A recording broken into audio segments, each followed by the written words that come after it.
सादर अभिवादन स्वीकारें डॉक्टर परमेश्वर पुष्कर का।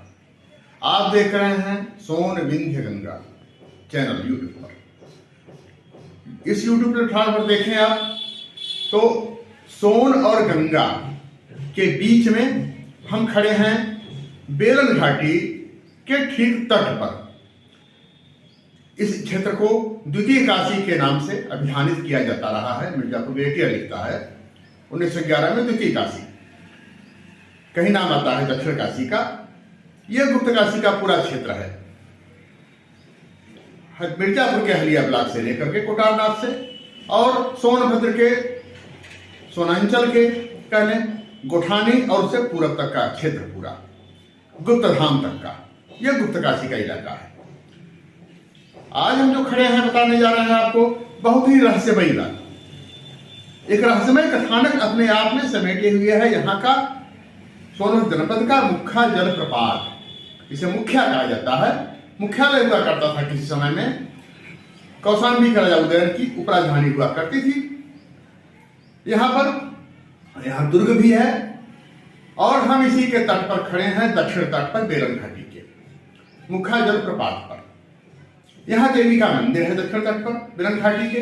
देवी के मंदिर से 50 फीट केवल आप पश्चिम बढ़े तो भगवान शिव का प्राकट्य स्थल हुआ है। ये लगभग 7 साल पहले से ये प्रकट हुए हैं। यहाँ पर 2 दर्रों के बीच से पत्थर शिला पर सीधे सीधे उपजते हुए ऊपर बढ़े हैं भगवान शिव।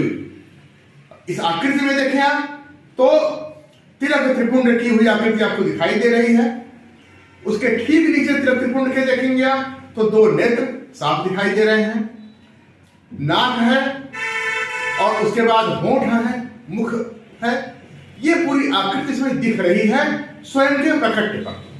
यह मूर्ति कहीं गढ़ी हुई नहीं है, कहीं बनाई हुई नहीं है, किसी शिल्पकार पच्चीकार ने इसको टंकित नहीं किया है। यह अपने आप में प्रकट है। और 4 वर्ष पूर्व हमने इस स्थान को खोजा था, देखा था, हमने जगह जगह पर प्रचारित किया था। आज 7 साल बाद हम देख रहे हैं जब से प्राकट्य हुआ है उसके 4 साल, अभी के 4 साल पूर्व देखा था हमने, यानी 3 साल पूर्व ही प्रकट हुए हैं तकरीबन लगभग में। तो इस 7 साल में हम देख रहे हैं कि शून्य से धीरे धीरे पत्थर बढ़ते जा रहे हैं शिवलिंग के और आज 1 फीट की ऊंचाई तक लगभग पहुंचे हैं। सही माप तो मैं नहीं कर सकता, लेकिन लगभग 1 फीट ऊंचाई, इससे कुछ एकाध इंच कम हो सकता है, अधिक हो सकता है। यहां पर ये माप है और यहां पर ठीक यहीं पर लगभग 7 फीट दक्षिण की तरफ पत्थर की शिला समाप्त होती है और सीधे एकदम सपाट रूप से पत्थर शिलाएं समाप्त हो जाती हैं और बड़ा सा कुंड है।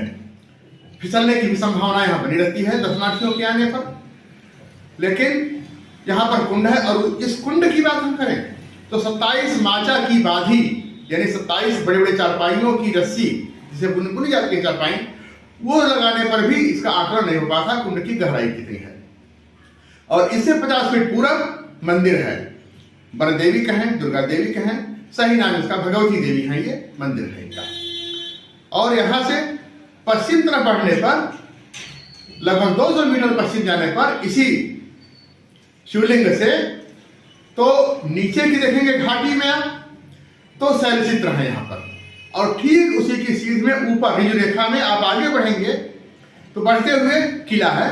किले के अंदर एक कमरे की नींव चौकोर भरी हुई है, ये कोई आश्चर्य की बात नहीं है, लेकिन उसी के पीछे वृत्ताकार नींव भी भरी हुई है और उस पर 4 प्रस्तर स्तंभ 25 साल पहले हमने खोजे थे, देखे थे, आज वो लुप्त हो गए हैं।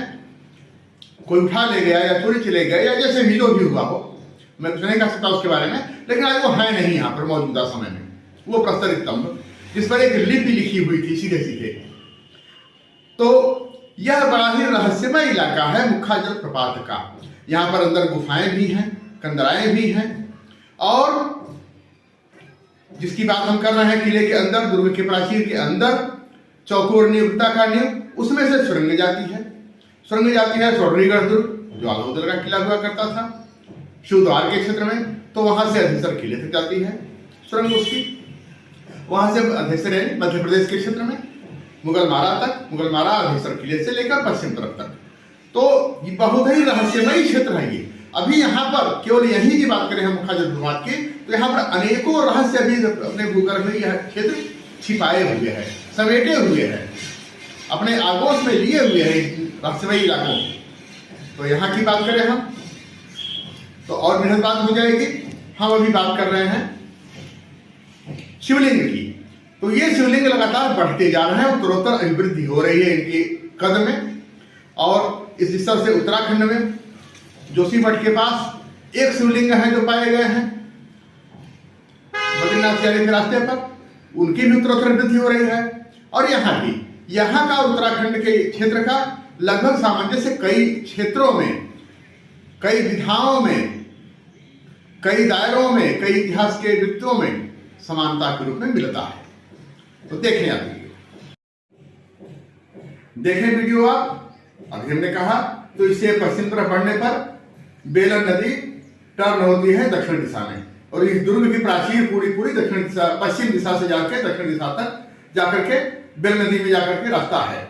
और इस शिवलिंग के पास पूरब तरफ थोड़ा सा पूरब बढ़ेंगे 7 फीट के आसपास, तो वहां से भी एक रास्ता कुंड तक उतरने का बन रहा है, केवल ऐसे ही परिश्रमों के आधार पर। और जबकि कुछ सपाट सीढ़ियों नुमा कुछ प्रस्तर शिलाएं पड़ी हुई थी, उसी को लोग समतल कर रहे हैं, और समतल मार्ग के रूप में या सीढ़ी नुमा मार्ग के रूप में विकसित कर रहे हैं।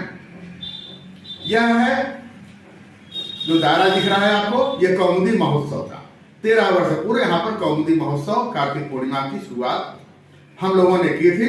सोनबिंद गंगा सेवा संस्कृति संस्थान और काशी गुप्त काशी सेवा संस्कृति ट्रस्ट के बैनर तले यहाँ पर शुरू हुआ था।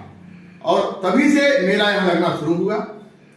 और लगातार इस समय की बात करें, हम आज की बात करें, जिस तरह से दृश्य आप देख रहे हैं, तो इस दृश्य की बात करें तो अभी तो तादाद आपको 10,000 से ऊपर की दिखाई देगी भीड़ में।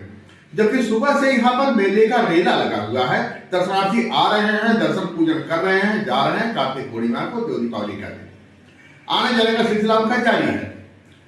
तो इस तरह से कौमुदी महोत्सव की शुरुआत इसी स्थान पर पहले हुई, और यह शिवलिंग का प्राकट्य बाद में हम लोगों को दर्शनीय रहा। ये सौभाग्य है इस क्षेत्र का, हम लोगों का, कि ये धीरे धीरे प्रकट होकर के आगे बढ़ रहे हैं भगवान शंकर अपने रूप में। कैलाश पर्वत की तरह है, जैसे आंख है, नाक है, मुख है, ये सारी आकृति में आपको द्रष्टव्य होगी। आप देखें वीडियो। और ऐसे ही धीरे धीरे यहाँ पर ये तपस्थली भी रही है बहुत पहले, गुफाएं भी हैं। तो यहाँ से शिवद्वार जो उमा महेश्वर का धाम संपृक्त शिवाशिव की प्रतिमा है, वो अभी 7 किलोमीटर दूर है। शिवलिंग से 7 फीट उत्तर तरफ यहीं से एकदम कटान है पहाड़ का, यहीं पर कुंड है। तो लगभग इतनी ही दूरी पर, थोड़ा सा आगे बढ़ने पर देवी के दर्शन भी हो जाएंगे आपको। और 200 मीटर की ऊंचाई पर जो हमने बताया अभी आपको कि 4 तरफ से नींव भरी हुई, बीच में एक वृत्ताकार नींव जिसमें गुहा सुरंग है, और इसके ठीक 180 अंश के कोण पर नीचे शैलचित्र हैं, आदिमानव के बनाए हुए शैलचित्र हैं। और यह भी कहा जा सकता है कि यहाँ को परिभाषित करने की वो लिपि भी हो सकती है, जिसे चित्रलिपि हम कह सकते हैं। मुख्य जलप्रपात की दृश्यावली और मेला कौमुदी महोत्सव का, इसके साथ ही प्रशासन की अकूत क्षमता यहाँ पर मुस्तैद है। प्रशासन, क्षेत्राधिकारी, कोतवाल, इंचार्ज और सब लेते हुए ये पूरी व्यवस्था यहाँ पर मेले का रेला देखें।